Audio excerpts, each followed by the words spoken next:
my name is Dawn Matthews. Welcome to this series of lessons on computer hardware. Nowadays, we take computers for granted. We find them everywhere and they're used for all kinds of different tasks. Computers have certainly changed our lives forever. But do you realize just how much computers themselves have changed over the years? This is the kind of computer you've probably seen before. It's widely used in schools, homes, and offices. But there are actually many different kinds of computers which come in all kinds of shapes and sizes. Nevertheless, all computers have certain things in common.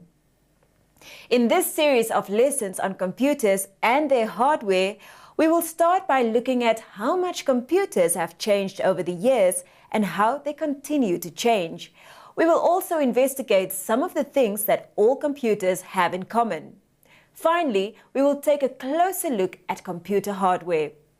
By the end of this lesson, you should be able to state some examples of how computers are used in society and identify input, processing, and output as components of a computer system. Now, to understand where we're at is to understand where we've been.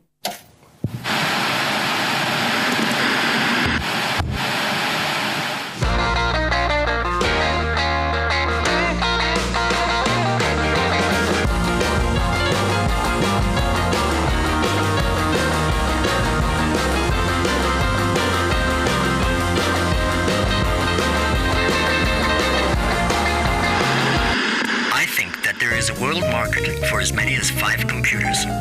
Imagine that, just 5 computers in the whole world. I think Thomas Watson was about 363 million computers short. Today you can find computers in businesses, homes, schools, shops, banks, and even cars.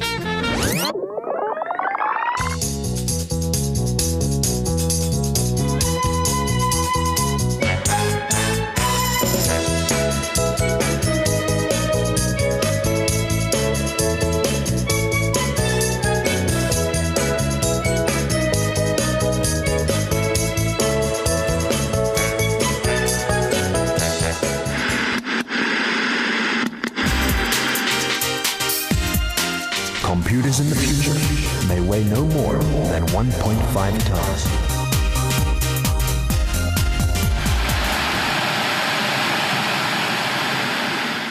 Back in 1949, computers were huge and very, very heavy. 1.5 tons was considered lightweight. Just think about that. 1.5 tons is about the same as 1.5 bakkies, and that was small. Today we have computers that fit into your pocket. As you can see, the computer industry has come a long way. Computers have become much smaller, more powerful, and a lot faster. Computers have also become an important part of our daily lives. In fact, most of us don't go a single day without interacting with a computing device in one way or another. This makes them an integral part of the modern world. Just look around and you will see that computers are everywhere, even in places where you don't expect them. Can you think of a few places where you will find computers? Well, did you know that your cell phone is a computer? Computers check out your groceries.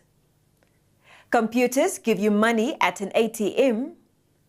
Computers let you communicate with people all over the world in a matter of seconds. They monitor the changes in weather, and they can even send rockets into space. It seems as if computers are simply all over the place.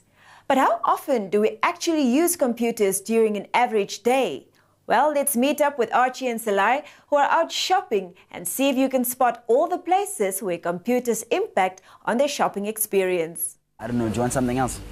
What I'm looking for is not this side. Maybe it's on the other side then. Yeah. Should we go? Cool. Okay, let's go. Good morning. Good morning.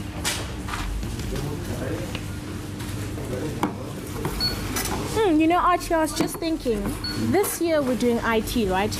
And this cash register is also computer. Yeah, the cashier is taking each of the products and swiping it over something built into the counter. Yes, Archie, it's called a barcode scanner. A barcode scanner is used to enter the price of each product into the cash register.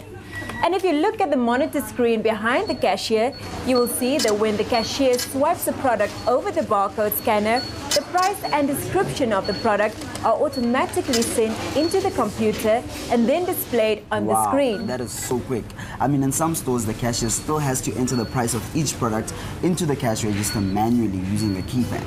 It's much easier to just swipe things using a barcode scanner because it's automatic and there's no chance of making a mistake. So how does a barcode scanner work? Well, have you ever noticed that every product has a little image on it? Like this. Good.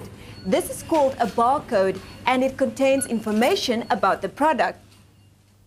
Each bar has a different thickness and represents a different number from 0 to 9. Information is coded into these numbers. The first 3 numbers tell us in which country the product was issued. So, for example, South African products have a barcode that starts with 600.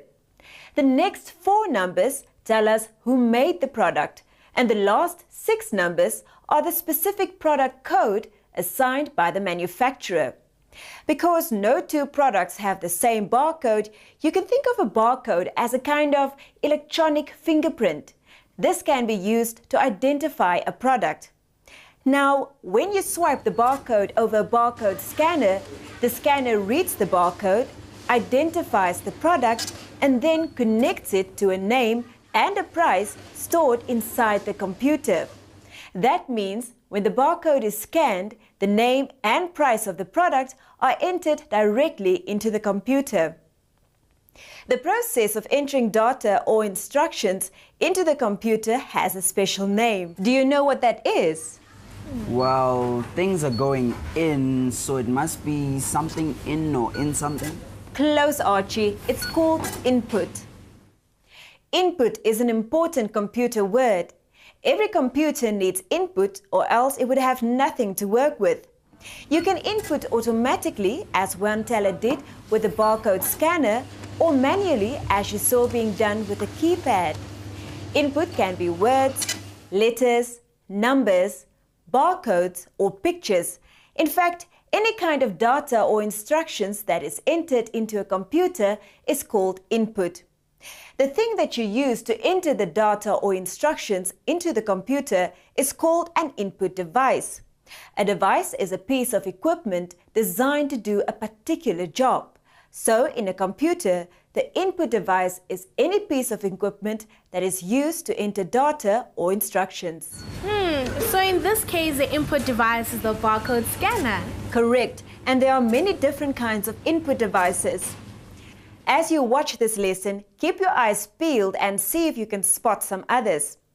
Once all the product information has been inputted into the computer needs to work out the total amount that Archie and Salai have to pay. To do this, the computer has to add up all the prices. The teller inputs the instruction to add everything together by pressing the total button. Now, in order to get from the individual prices to a total amount, something had to happen. This is processing. So, when the computer performs a task, solves a problem, or carries out instructions, we say it is processing. Processing is another important computer word. But what part of the computer does that? The part of the computer that does all the processing is called the Central Processing Unit, or CPU. Let's have a look at the definition of processing. Processing is where the CPU interprets and carries out instructions to perform a task or solve a problem. Okay, so I get it. Processing happens when the CPU adds up all the product prices and calculates a total. Good, Salai. Now the computer has worked out the total and it's time to pay.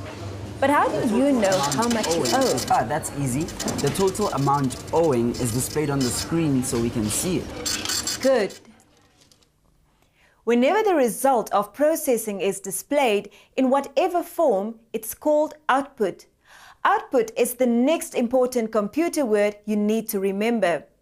An output device is the piece of equipment used to display the results of processing. So, in this example, the output device is the Monitor screen. Yes, but there's another kind of output device that you will find at the checkout counter. Watch what happens next and see if you can spot it. Did you see the till slip? That till slip contains all the product information as well as the total amount owed. So that means the till slip is the output and the till slip printer is the output device. You have now learned 3 very important terms. Who would like to recap? Okay, input, Processing and output. Good, you two. All computers have input, processing, and output. Thank you. thank you. Bye. Ah, cool. There's an ATM. I need to draw money for the movies, you know? Cool. Drawing money from an ATM is another everyday activity. But I wonder if you realize that an ATM is also a computer. Well, watch Archie as he draws money from the ATM and see if you can spot where input, processing and output take place. First, I put in my card. Then I enter my secret PIN code. Do you think this is input, processing or output?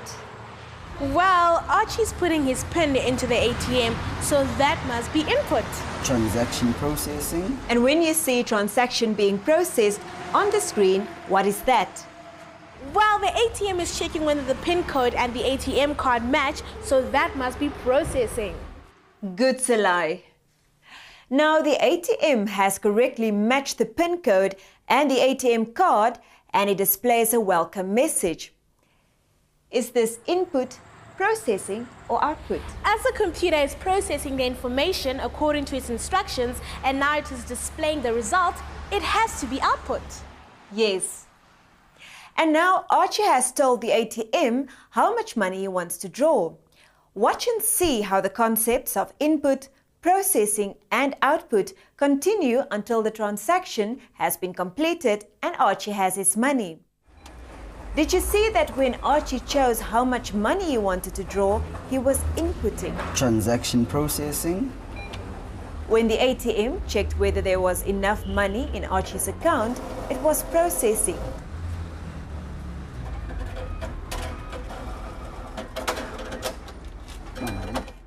When the result of the processing was displayed on the screen, it was output.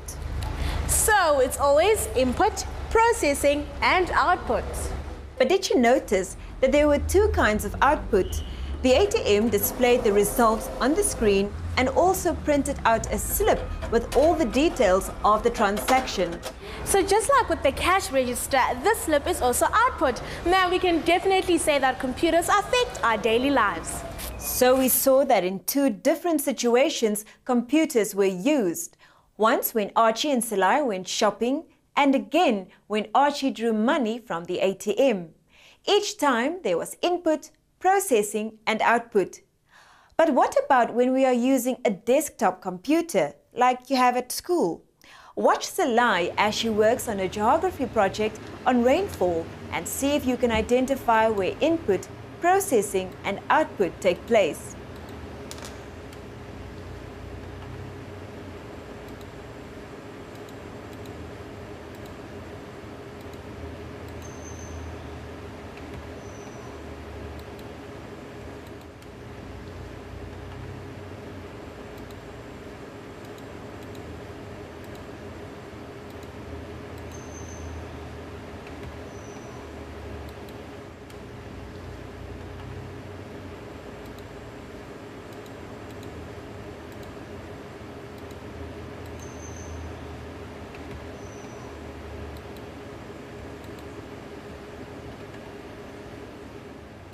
Well, here's your task for today.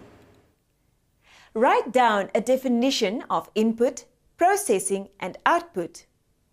Identify input, processing, and output in this example of computer use. We'll talk about the answers next time.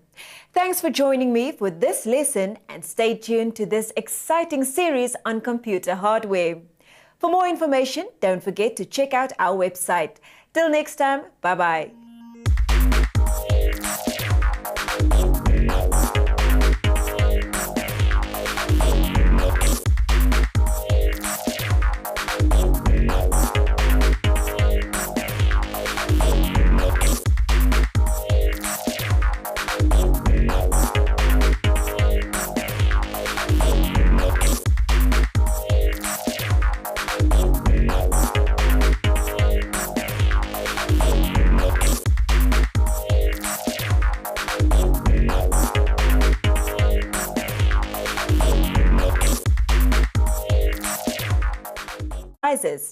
Nevertheless, all computers have certain things in common.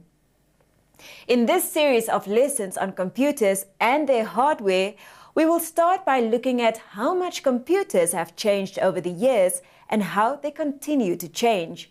We will also investigate some of the things that all computers have in common. Finally, we will take a closer look at computer hardware.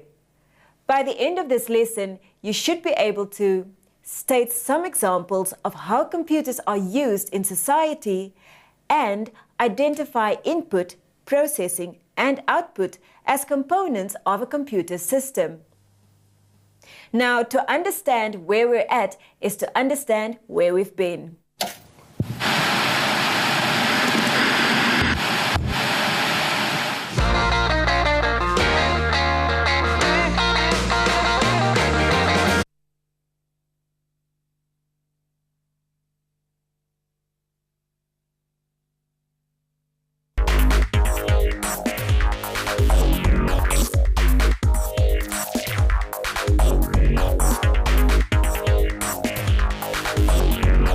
My name is Dawn Matthews. Welcome to this series of lessons on computer hardware. Nowadays, we take computers for granted. We find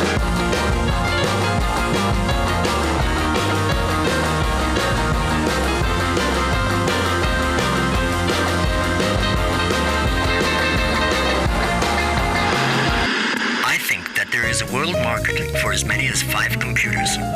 Imagine that, just 5 computers in the whole world. I think Thomas Watson was about 363 million computers short. Today, you can find computers in business and them everywhere, and they're used for all kinds of different tasks.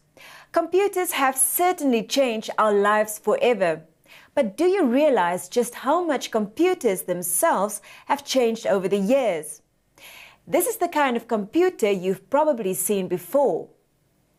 It's widely used in schools, homes, and offices.